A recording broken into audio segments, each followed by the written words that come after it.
What's up, guys? I'm Steve. I'm at the American Airlines Center. Gonna watch the Vancouver Canucks versus Dallas Stars, representing the Hitman jersey, watching post to post.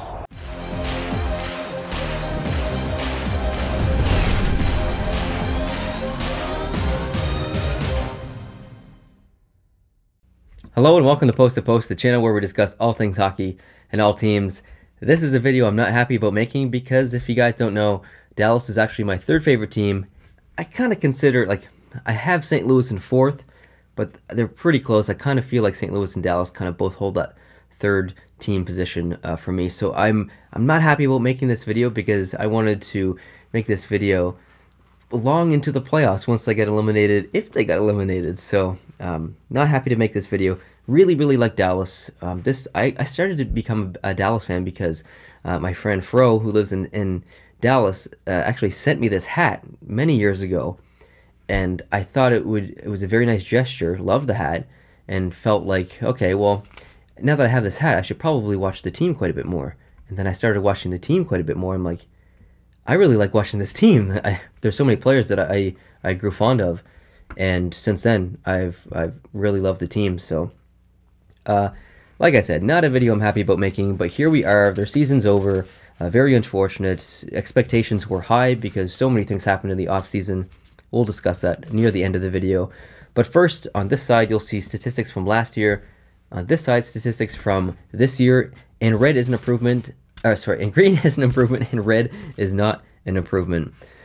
So we'll go through these stats. We'll talk about some players, the goalies, and then some positive and negative storylines on their season. So league rank, 24th last year, 19th this year. Points, 79 last year, 92 this year. Goals for, 222 last year, 231 this year. Goals for rank last year, 16th. Goals for rank this year, 18th. Goals against last year, 260. Goals against this year, 222. Goals against rank last year, 29th. Sorry, I'm filming so much, so I'm just going crazy here. Ranked this year, 7th. Last year's differential, minus 39. This year's differential, plus 10. Differential rank last year, 26th. This year, 15th. Power play percentage last year, 17.9%. This year, 19.3%. Power play rank last year, 20th. This year, 19th. Penalty kill percentage last year was 73.9. This year, it's 80.8%. Penalty kill rank last year was 30th. They had the worst penalty kill last year. 14th this year. Shots per game last year, 30.5. 31.2 this year. Shots per game rank last year was 12th. This year, 21st. Shots against per game last year, 29.7. This year, 29.8. Shots against per game rank last year was 12th. This year, 4th. Face-off percentage last year was 49.9. This year, 52.5, which ranks them 4th. And last year, they were 14th. So there was a lot of improvements on Dallas this year, which many people predicted, including myself, because I think it was an easy prediction to make. They made so many positive moves in the offseason that it would have been inconceivable for them to go the opposite direction. So it's pretty much a given that they were going to improve. So we look at the players. Ben had 79 points. Seguin had 78. Radulov had 72. Klingberg had 67. Janmark 34. Vaska 33. Shore 32. Pitlick 27. Lindell 27. Spezza 26. Hamhuis 24. And Roussel 17. If we move on to the goalies, Bishop, 53 games played, 26 wins, 17 losses, 2.49 goals against average, .916 save percentage. Those are some pretty good numbers there. Lettinen, 37 games played, 15 wins, 14 losses, 2.56 goals against average, .912 save percentage. It's pretty good numbers there as well, actually, from Lettinen, considering the year that he had last year. Yeah, he actually played pretty well this year. Ben, Sagat, Radulov. Would you have predicted the season to fall any differently? Would you have predicted any other player than those three to be in the top three this year? I personally wouldn't have, so not a surprise there. And I would have predicted in that exact order as well. So very consistent players this year. So now onto my notes. I'm just going to start off with Radulov because Canadians are my favorite team. It was very frustrating to see him go because I watched every single Montreal Canadiens game last year. I got to follow him and know how he plays and know how big of a loss it would be in Montreal and how big of an addition it would be in Dallas. And addition it was, because had a very positive impact on Dallas. He's the type of player that not only can contribute offensively, but emotionally. When you score a goal and Radulov is on your line, he is more excited than you. He is a complete team guy. He's talking to guys on the bench. He's giving 110% every shift. He'll throw the body. He'll get physical. He'll get chirpy if he needs to, but he can still be respectful as well. I really like Radulov's play. He was criticized immensely in his early days in the NHL. Then he went to the KHL, and he was dynamite over there. And he's back in the NHL, and he's really making a name for himself, which is awesome to see. Good for him.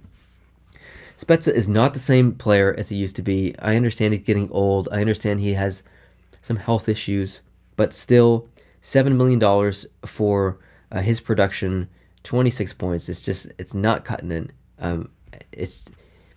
I never felt like Spezza was a fit in Dallas, even when he was producing offensively.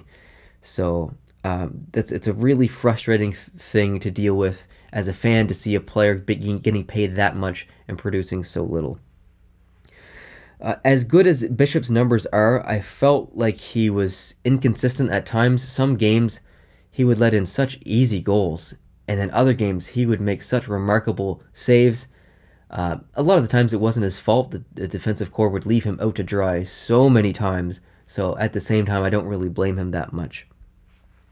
The Hansel experiment and his injuries, I didn't really like that signing from the beginning. I felt like that was...